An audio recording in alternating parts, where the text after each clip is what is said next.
This is the area where the young makers are. Now, these are makers that are typically from schools that are bringing their science projects or class projects and stuff like that. So you'll see a lot of stuff here that's grade school level. Oh, here's a Maker Faire regular. We have Volt, the robot. I love Volt. Howdy, Caleb. It's nice to see you again at Maker Faire. Usually Volt's wandering around talking to us, but right now Volt is offline, taking a break for the time being.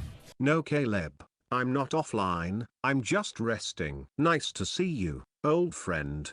Volt is mainly comprised of junk and other parts. Junk?